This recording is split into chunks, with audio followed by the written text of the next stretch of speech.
Bonsoir à toutes et à tous. Merci d'être avec nous pour ce journal. Au sommaire, la semaine africaine de la microfinance qui s'ouvre le 16 octobre prochain à Lomé, 5 jours de réflexion sur 5 jours de réflexion sur la stratégie régionale afin de faire avancer le secteur. Enjeux et attentes, reportage à suivre. Également dans ce journal, la deuxième session du dialogue de partenariat entre le Togo et l'Union européenne. Les discussions ouvertes ce matin à Lomé devront permettre aux parties prenantes de s'entendre sur un certain nombre de sujets d'intérêt commun, les prochaines échéances électorales au Togo, entre autres.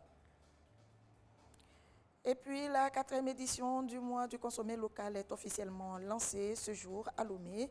Elle est célébrée cette année autour du thème « Quelle stratégie pour stimuler la consommation des biens et services locaux ?» Plusieurs activités sont au programme.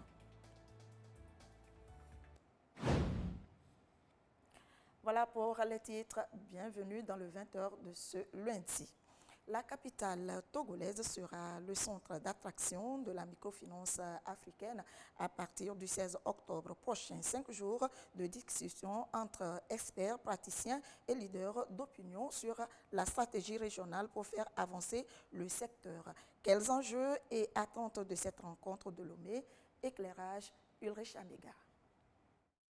De 2021 à 2022, le taux d'inclusion financière au Togo est passé de 82,72% à 85,72%, en hausse de 3 points de pourcentage. Au sein de l'espace UEMOA, le pays devance le Bénin et la Côte d'Ivoire, le plaçant ainsi en première place, avec également un taux de bancarisation élevé par rapport aux pays voisins de la région. Une belle réussite à attribuer aux différentes réformes entreprises par le chef de l'État Faure Zinania Simbe dans le secteur de la finance. Le sujet sera au cœur de la semaine africaine de la microfinance à partir du 16 octobre prochain à Lomé, après Kigali en 2021. Des expériences que le Togo compte partager avec les acteurs régionaux dans la mise en place de bonnes pratiques lors de cette 6e édition. Événement biennal de 5 jours dédié au développement de l'inclusion financière en Afrique, il se définit comme la plus grande conférence de la finance sur le continent. Conférences, networking, formation, foire aux investisseurs, village des innovateurs entre autres. Près de 1000 professionnels du secteur de la finance inclusive sont entendus en octobre au Centre international des conférences de Lomé. Le SAM 2023 se positionne comme une plateforme d'échange et de partage des meilleures pratiques, ouvrant des discussions approfondies sur les innovations, les technologies et les stratégies visant à renforcer l'accès aux services financiers pour les populations, souvent exclues des systèmes traditionnels. Le SAM est organisé depuis 2013 par le réseau des institutions africaines de microfinance, dont le siège se trouve à Lomé, et l'appui au développement autonome qui utilise la finance inclusive pour aider les populations vulnérables en Afrique, en Amérique centrale et en Asie du Sud-Est. Les prochaines élections législatives et régionales au Togo, c'est entre autres sujets à l'ordre du jour de la 2e session du dialogue de partenariat entre le Togo et l'Union européenne. Les discussions sont ouvertes ce matin au ministère des Affaires étrangères. Elles devront permettre aux deux parties de s'accorder sur quelques sujets d'intérêt commun. Écoutez cela. Deuxième session du dialogue de partenariat entre l'Union européenne et la République togolaise. Une dizaine de sujets à l'ordre du jour. Des sujets d'ordre national et international d'intérêt commun. Les prochaines élections législatives et régionales au Togo, la lutte contre le terrorisme et la situation dans la région des Savanes, les défis liés au programme d'urgence dans la région des Savanes, les questions de paix entre autres. Les deux parties par ce dialogue entendent parler d'une même voix sur les différentes préoccupations de l'heure.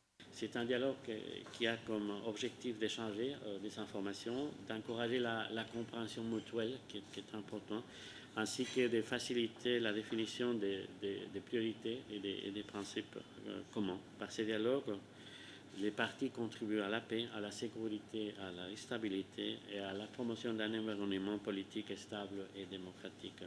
Les discussions devront aboutir à des engagements concrets. À l'ouverture des travaux, le ministre des Affaires étrangères a salué le partenariat qui lie le Togo et l'Union européenne. Un partenariat renforcé de plus en plus par des financements conséquents dans les projets et programmes de développement au Togo. Vous aviez matérialisé cet appui cette année par la signature à Bruxelles de 2 conventions de financement d'un montant de 70 millions d'euros entre l'Union européenne et le Togo. L'important, évidemment, sur le financement du secteur agro-industriel et la gestion des ressources naturelles, et l'autre sur l'accès aux services sociaux de base, l'agriculture et le processus de décentralisation. Je voudrais, fort de ce soutien, vous dire une fois de plus la reconnaissance et la gratitude du gouvernement togolais. La pertinence de ces sujets, je pense, Monsieur l'ambassadeur, mesdames et messieurs, n'est plus à démontrer. Nous sommes totalement ouverts pour discuter de ces questions dans le cadre du dialogue qui vous lie avec le gouvernement togolais. Et je voudrais vous rassurer de l'ouverture d'esprit du gouvernement et de notre disponibilité à discuter avec vous sur ces questions. Les travaux se sont poursuivis à huis clos. Ce qui est sûr, des points d'accord seront trouvés par les deux parties pour insuffler une nouvelle dynamique au partenariat entre le Togo et l'Union européenne. Venons-en à la 4e édition du mois du consommé local, officiellement lancée ce matin au Centre des expositions et foires de Lomé, CETEF. Le gouvernement ambitionne de renforcer la compétitivité des très petites et moyennes entreprises, des PME togolaises. C'est donc parti pour une nouvelle campagne de promotion et de valorisation des initiatives et potentialités locales. Quelle stratégie pour stimuler la consommation des biens et services locaux, thème retenu pour 2023. Carmen Madiakapo. Le temps est donné, tout un mois, pour promouvoir le Made in Togo.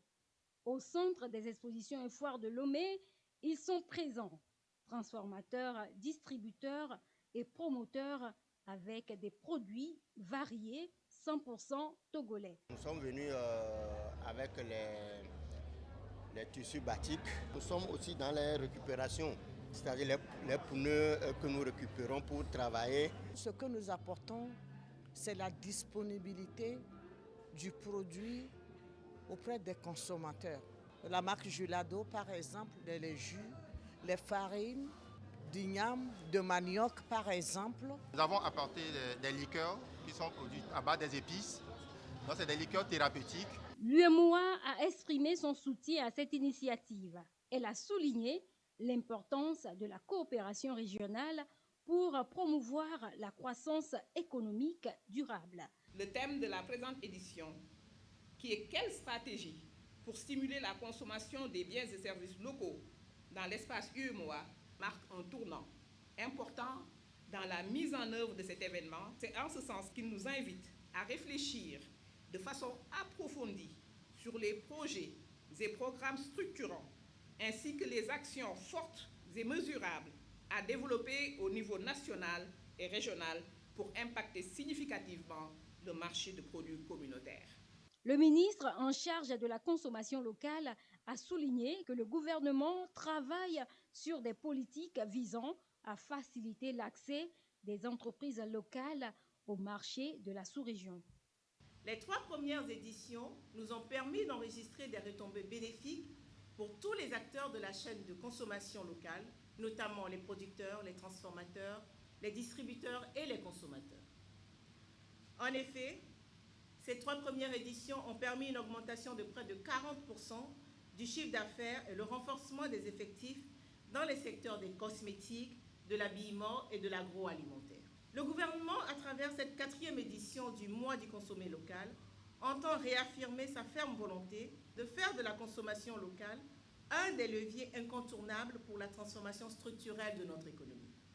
Il s'agit pour nous de valoriser davantage nos potentialités productives, agroalimentaires, artistiques, artisanales, textiles, cosmétiques, ainsi que dans le domaine des services, de l'innovation et j'en passe. Au cours du mois d'octobre, mois du consommé local, une série d'événements, des foires commerciales et des campagnes de sensibilisation seront organisées dans tout le pays pour sensibiliser davantage le public à l'importance de la consommation locale et pour promouvoir les produits et services togolais. Les entreprises locales seront mises en avant et les citoyens seront encouragés à faire des choix éclairés en faveur de la production nationale. Le Togo s'est donc engagé dans une série de réformes économiques et sociales visant à dynamiser l'activité économique et améliorer la qualité de vie de la population. Au rang de ces efforts, la promotion de la consommation locale. Quelle stratégie faut-il pour stimuler la consommation des biens et services locaux? Des experts ont abordé la question au cours d'un panel de haut niveau. Carmen Madiakakou. Du haut de ce panel, experts économiques, entrepreneurs locaux et représentants de l'UEMOA essayent d'identifier les défis et opportunités liés à la consommation locale dans l'espace communautaire. La conversation vise à mettre en place les meilleures stratégies capables de stimuler la consommation des biens et services Made in Togo. Ce que nous proposons, ce que nous suggérons aux autorités, c'est de renforcer l'accompagnement des TPME afin qu'elles puissent continuer par offrir des produits de qualité et en quantité suffisante pour pouvoir satisfaire les besoins de la population. Maintenant, au-delà de la disponibilité du produit, il y a la sensibilisation qu'il faut faire. Le troisième aspect, c'est que nous produisons des produits locaux et il est important qu'on puisse accentuer aussi le contrôle au niveau des importations pour limiter la fraude et la concurrence déloyale. Pour certains, il faut une stratégie nationale de promotion de la consommation locale. Celle-ci devrait permettre, entre autres, de stimuler la production nationale des biens et services diversifiés et compétitifs, de faciliter l'accès des produits nationaux au marché local, régional et international en résorbant par ricochet le déficit de la balance commerciale. Toutefois, le coût des produits locaux reste encore un défi. Nous sommes conscients que les prix de certains produits locaux sont légèrement ou beaucoup plus élevés que les produits importés. Pourquoi cela? C'est à cause des facteurs de production. Et nous avons commencé le plaidoyer. On peut dire que les autorités sont également conscientes de cette situation. Actuellement, il y a un projet qui est en cours, notamment avec la contribution du MCC pour renforcer ou pour aider les TPME en matière d'énergie. Toute chose qui aura un impact sur le coût de revient et maintenant renforcer la compétitivité de nos produits. Maintenant, au-delà de ces paramètres, il faut aussi mettre en avant l'économie d'échelle. Les produits importés sont parfois moins chers parce qu'ils sont produits en grande quantité, parce qu'il y a un marché qui existe. D'où la nécessité de sensibiliser davantage la population à la consommation locale. Au rang des nombreux instruments identifiés pour stimuler aussi bien la production que la consommation des biens et services locaux figure en très bonne place la commande publique en raison de son poids important dans le budget de l'État et du potentiel d'affaires qu'elle représente pour les entreprises locales.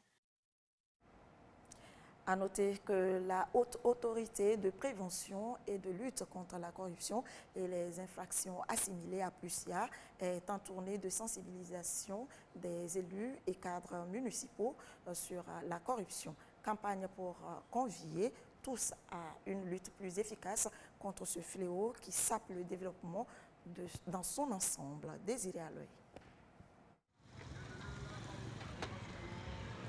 La corruption, l'un des fléaux qui gangrène la bonne gouvernance, il faut couper à la racine le mal qui sape donc la bonne mise en œuvre des projets et programmes. Le Togo, au travers de HAPLUSIA, Haute Autorité de prévention et de lutte contre la corruption et les infractions assimilées, mène un combat contre le fléau qui fragilise les ressorts économiques du pays. Des sensibilisations au programme de l'institution à travers le pays pour recadrer les populations. À Sokodé, HAPLUSIA échange avec les élus et cadres municipaux de Tchaoudjo 1, 2, 3 et 4. Il s'agit de façon spécifique de permettre aux élus cadres municipaux de cerner le concept de la corruption, ses différentes manifestations, ses causes et ses conséquences sur la vie socio-économique de notre pays, de les outiller en matière de bonnes pratiques, de leur apporter les moyens par lesquels ils peuvent contribuer à la prévention et à la lutte contre la corruption dans leur commune, de les amener à améliorer l'efficacité et la qualité du service public local et ainsi contribuer à avoir la confiance de leurs mandants. Un renforcement de participation citoyenne pour faire entorse aux pratiques de corruption. Il s'agira de leur permettre de cerner leurs obligations d'information, de redevabilité, de déclaration des biens, d'intégrité et surtout de bonne gestion des affaires publiques. Vous savez, les élus cadres municipaux, non seulement ont l'obligation d'être irréprochables, mais surtout d'être exemplaires dans la conduite des affaires publiques. C'est à ce prix que les populations pourraient les accompagner dans leurs efforts de développement des différentes localités. Pour les participants, c'est un coup de pouce, un engagement qui les renforce dans leur activité à l'effet d'une bonne santé économique. C'est de nouveaux conseillers, de nouveaux maires qui ont besoin d'avoir les bonnes pratiques dans la gestion de la chose publique. Mais alors, il faut avoir ces moyens-là. Et je crois que c'est ces moyens qu'on vient de nous donner pour que chacun puisse répondre présent par rapport au développement de notre nation. Et c'est une chance pour nous que nous avons la Plucia qui est arrivée pour vraiment nous recadrer. Outre Tchaoudjo, la tournée de Haplucia se poursuit à Tchamba, à Soutoubois, à Blita et à Mo pour la même cause. La GIZ soutient l'institution dans cette campagne pour recadrer les populations, amener les uns et les autres à devenir des citoyens actifs vertueux. La 5e rencontre annuelle du Bureau d'information sur le crédit BIC de l'UEMOA est ouverte ce matin à Lomé pour 2 jours d'échange. C'est un cadre de discussion entre les acteurs de l'écosystème financier de l'Union sur le fonctionnement du BIC, les évolutions, les difficultés et les approches de solutions pour de meilleurs résultats. Pour cette 5e édition, les acteurs échangent sur l'amélioration de la gestion du risque et de la qualité du crédit à travers le BIC. Christine Pétekialoudé. Depuis la création en 2016 du Bureau d'information sur le crédit de l'espace UEMOA, des progrès significatifs en termes de consolidation de la base de données sur le crédit sont enregistrés. 152 établissements de crédit, 86 systèmes financiers décentralisés et 25 grands facturiers dans 5 pays de l'espace sont actuellement arrimés au BIC, soit un total de 259 fournisseurs et utilisateurs de données. Malgré ces avancées, le BIC UEMOA a des difficultés liées aux données. La 5e rencontre annuelle du BIC est un cadre d'échange sur les bonnes pratiques pour l'amélioration de la gestion du risque et de la qualité du crédit à travers le BIC. Cette rencontre, c'est vraiment de permettre aux partenaires du Bureau d'information sur le crédit de pouvoir échanger sur le fonctionnement du BIC, l'avancement, les difficultés et les perspectives. Et aussi donc de permettre à ce que le Bureau d'information soit bien adapté et puis rempli donc sa finalité première, qui est de permettre donc de faciliter l'accès au crédit. Pour accéder à la qualité à l'heure du numérique et faciliter l'accès au financement, le BIC mise aussi sur l'innovation. On peut mentionner le benchmarking. C'est un service qui permet un petit peu d'avoir des indicateurs macro au niveau du marché pour avoir une meilleure prise de décision pour les décideurs des établissements. On peut parler aussi des services destinés au consommateur final. MyCreditInfo, c'est un outil qui va permettre, une application qui va permettre à tout un chacun qui a des informations d'avoir au niveau du BIC, d'avoir accès à ces informations. La représentante du ministre de l'Économie et des Finances, à l'ouverture des travaux, salue l'engagement des acteurs et la pertinence du thème retenu. Je me réjouis de la diversité des thèmes soumis à la réflexion des participants. Ces thèmes viennent conforter notre vision de voir le BIC franchir une nouvelle étape qualitative dans son développement et ses prestations. Au regard de la qualité de l'audience, je ne doute point que de vos échanges émergeront des propositions pertinentes qui permettront l'amélioration de la contribution du BIC au processus de financement de nos économies. Pour le représentant de la BCEAO, ces rencontres annuelles vont permettre de renforcer la synergie d'action pour l'amélioration de l'inclusion financière au sein de l'Union. Allez, un tour des principales informations à l'international. La présidentielle au Libéria, le président sortant, George Weah, fera face demain, mardi, à une dizaine de candidats. La campagne électorale s'est terminée hier après des semaines de mobilisation. À Claratown, à Monrovia, où le président George Weah est né, il a fait construire un parc récréatif, comme dans plusieurs zones défavorisées de la capitale, et promis de poursuivre cette initiative dans tout le pays en cas de réélection. Élu en 2018, George Weah fera face mardi à une dizaine de candidats de l'opposition. Pour les jeunes de ce quartier, sa réélection est souhaitée. George Weah nous a construit ce complexe sportif. Il nous a donné de la route aussi. Alors toute la communauté et le 14e district, nous aimons George Weah. Le complexe sportif tranche avec le paysage environnant, des abris de fortune qui donnent sur des ruelles inondées par les pluies abondantes de ce mois d'octobre. Dans plusieurs zones de Monrovia et d'autres villes, les problèmes d'eau et d'électricité sont criardes. L'eau nous cause des problèmes, pas de courant, pas d'eau pour le drainage. Une fois qu'il y a une petite pluie, toutes nos maisons sont remplies d'eau. Donc si Weah reste au pouvoir, nous voulons qu'il nous aide, qu'il répare les canaux de drainage de l'eau, parce que quand l'eau stagne, elle va partout dans nos maisons. Je pense que le président Weah, après avoir pris le pouvoir, a fait face à de nombreux défis. Nous avons eu le coronavirus. Le virus est arrivé ici pendant 2 ans. Donc le président, en 4 ans, il a fait des choses tangibles. Depuis que je suis née et que j'ai grandi, ce que le président Weah a fait dans ce pays, aucun président ne l'a fait auparavant. La tenue d'un scrutin pacifique mardi est l'un des principaux enjeux des élections présidentielles et législatives dans ce pays d'Afrique de l'Ouest. Encore des migrants secourus en Méditerranée lors de 2 opérations menées vendredi par un navire de Médecins sans frontières. Ils sont 258 candidats au départ vers l'Europe. Ces migrants ont été secourus en Méditerranée lors de 2 opérations menées vendredi par un navire de Médecins sans frontières. Au total, 258 candidats au départ vers l'Europe. De nombreuses familles syriennes, des Égyptiens, des Bengalais et plusieurs subsahariens, principalement des Sud-Soudanais. Leur embarcation de fortune était en péril au nord des côtes libyennes. Quand je les ai vus, j'ai commencé à pleurer parce que j'étais tellement heureux. C'est notre rêve parce que c'était si difficile. Maintenant, je suis ici et je suis si heureux. Au moins 162 personnes se trouvaient à bord de la première embarcation qui était presque en train de couler, alors que le second bateau secouru était en bois et rempli de 96 personnes.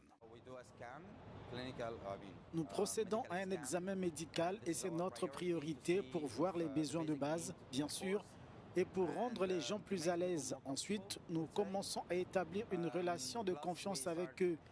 En écoutant leurs récits, nous essayons de commencer par documenter toute forme d'esclavage, de torture et de traitement inhumain, mais aussi de travail forcé. Plusieurs rapports des Nations Unies ont fait état de violations généralisées et systématiques des droits de l'homme et d'abus à l'encontre des migrants en Libye, alors que les restrictions imposées par le gouvernement italien rendent difficiles les opérations de sauvetage de migrants en mer ces derniers mois. Pas d'électricité, pas d'eau, pas de gaz après les attaques du Hamas, un siège complet de la bande de Gaza. Environ 2,3 millions de Palestiniens résident dans la bande de Gaza, une zone déjà soumise à un blocus d'Israël depuis 2007. Au 3e jour du conflit, Conseil de défense israélien et l'annonce d'une décision. Nous imposons un siège complet à Gaza. Pas d'électricité, pas de nourriture, pas d'eau, pas de gaz. Tout est fermé. Nous sommes confrontés à des sauvages et devons agir en conséquence. 2 millions de Palestiniens vivant dans cette bande de Gaza, territoire sous blocus israélien depuis 2007, sont dorénavant privés de tout. Ces dernières heures encore, des nouvelles cibles ont été frappées par l'armée israélienne, plusieurs centaines en 24 heures. En réponse à l'offensive du Hamas, ces frappes ont touché des immeubles d'habitation, des tunnels et des maisons de responsables du Hamas dans l'enclave. Dans certaines zones de Gaza City, tout a été rasé, y compris la mosquée Al-Soussi. Nous étions assis en train d'attendre l'appel aux prières de l'aube, quand soudain nous avons senti que le monde s'est refermé sur nous. Nous avons réalisé que la mosquée avait été bombardée. Difficile d'établir un bilan.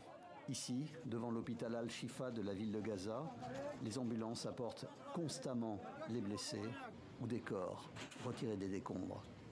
Les offensives se poursuivent également côté palestinien.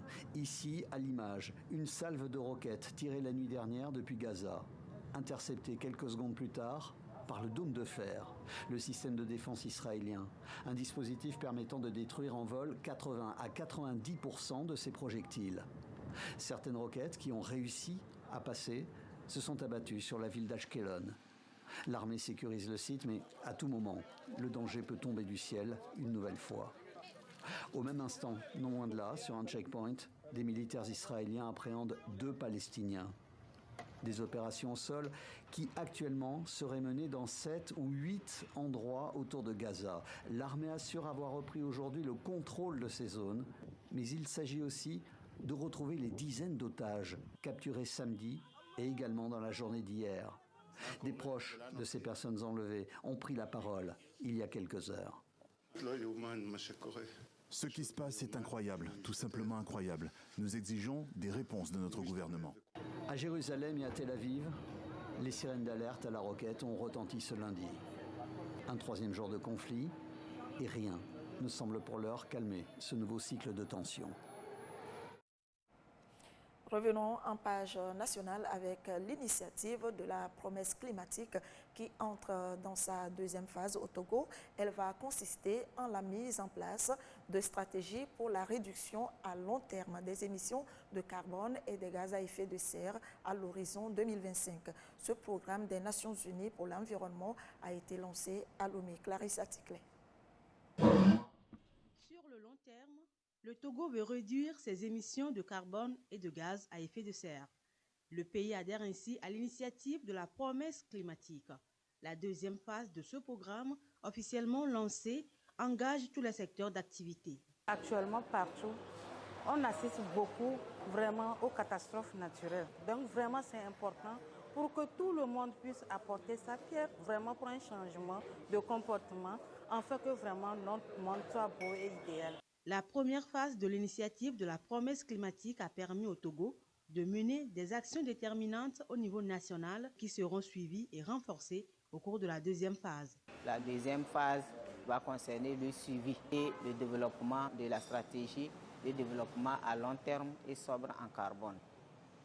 Donc une stratégie qui va englober tous les secteurs et poser les jalons, les orientations de développement pour minimiser les émissions de gaz à effet de serre. Il est attendu que les acteurs soient informés du contenu de l'initiative et des prochaines étapes de la collaboration, des prochaines étapes et de leur rôle et responsabilité, comment ils vont contribuer, ce qu'on attendra d'eux dans la mise en œuvre de cette 2e phase. Le Togo a déjà intégré la réduction des émissions de carbone et des gaz à effet de serre dans ses priorités à travers divers projets pilotés par le ministère de l'Environnement et des Ressources forestières. Le Togo s'engage à partir de ses propres efforts à diminuer 31,14%. Et si le Togo obtient surtout l'appui des partenaires, il pourra aller jusqu'à 50,57% de réduction des émissions de gaz à effet de serre. Sous son impulsion, le président de la République, son Excellence Faure Essodzimna Gnassingbé, le Togo s'est résolument engagé à lutter contre le phénomène des changements climatiques. Et cet engagement est traduit par l'intégration des problématiques liées au changement climatique, puisque les engagements de réduction des gaz à effet de serre et l'adaptation au changement climatique touchent à tous les secteurs économiques. L'initiative de la promesse climatique est financée par le programme des Nations Unies pour l'environnement. Elle vient en appui aux pays les moins avancés afin de les aider à faire face aux effets pervers des changements climatiques. La journée mondiale du tourisme célébrée au Togo, au programme une randonnée des acteurs du département de la culture et du tourisme et représentants d'autres ministères et institutions sur certains sites touristiques de la région de la Kara. Nestor Mouzou. Une excursion dans le prolongement de la célébration au Togo de la journée mondiale du tourisme. Région choisie, Kara. Première destination, le mausolée de Sarakawa dans la Kosa. Le site est chargé d'histoire, l'histoire du début de la marche du pays vers son émancipation économique. Le 24 janvier 1974, l'avion à bord duquel voyageait le père de la nation, Feu Gnazingbe Yadema, s'est écrasé à Sarakawa. Un accident qui s'est révélé être un attentat pour l'éliminer à cause de sa volonté de mettre fin à l'injustice des colonisateurs dans l'exploitation du phosphate togolais. Le père de la nation est sorti indemne, mais certains membres de sa délégation ont perdu leur vie. Le mausolée de Sarakawa, érigé en leur mémoire, est devenu un site touristique. Deuxième site visité, le plus haut monument religieux au Togo. Ce monument surplombe le mont Blanc d'Oufelgou, au niveau des défalés, dans un environnement pittoresque. Le monument dénommé Christ Rédempteur a été réalisé à l'initiative d'une famille, à l'image de celui de Rio de Janeiro au Brésil. Les cadres du milieu ont aménagé le site et l'ont rétrocédé à la commune de Doufelgou 2 pour devenir un endroit public touristique. L'érection de ce monument est une manière pour les cadres de Défalé de témoigner leur reconnaissance à l'Église catholique qui leur a permis de s'instruire. La dernière étape de cette excursion est le site de Koutamakou à Nadoba, une localité de la préfecture de l'Akiran qui se distingue par son habitat, Tata ou Takienta, qui signifie maison de protection en Ditamari, langue parlée par les Batamariba ou Tamberma. Cet habitat est classé patrimoine mondial de l'UNESCO depuis 2004. C'est le seul site au Togo qui a ce privilège. Nous avons choisi d'être dans la région septentrionale pour permettre à un certain nombre de nos compatriotes et d'étrangers de pouvoir visiter certains sites de la région septentrionale et ensuite de pouvoir être sur le site de Koutamakou. Nous devons de valoriser ce site et l'année passée, le chef de l'État m'avait instruit de venir discuter avec les populations de la manière dont on pouvait valoriser ce site. Et à l'occasion, les populations ont exprimé un certain nombre de besoins. Une des composantes de ce projet, c'est de mettre sur pied un jardin où on pourra retrouver l'ensemble des espèces d'arbres qui entrent dans la construction de ces habitats-là.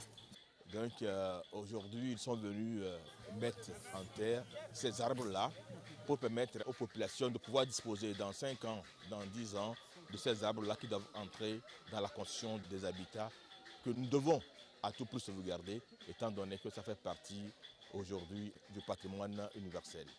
L'excursion a permis au ministre de rencontrer les cadres et d'autres personnes ressources de Nadoba pour poursuivre les échanges en vue d'accélérer la mise en œuvre du projet de valorisation de Koutamakou. Pour clôturer en beauté l'excursion et toutes les autres activités liées à la célébration de la Journée mondiale du tourisme, un cocktail dînatoire a été organisé au Palais des Congrès de Kara. Au menu, les mets locaux. Une manière de promouvoir la consommation des produits locaux, surtout que le mois d'octobre est consacré depuis 3 ans à cette promotion. Ce cocktail dînatoire a été marqué par des distinctions honorifiques à ceux qui se sont illustrés dans la promotion culturelle et touristique et aux agents du ministère de la Culture et du Tourisme admis à faire valoir leur droit à la retraite en signe de reconnaissance pour les loyaux services rendus au département et à la nation. Et c'est ainsi que se termine ce journal. Merci de votre attention. Restez avec nous. Nos programmes se poursuivent. Tout de suite, la météo, à suivre le panorama des sports avec Claude Ama et ses invités. L'actualité revient à 22h30. Merci de votre fidélité. Très belle soirée à vous.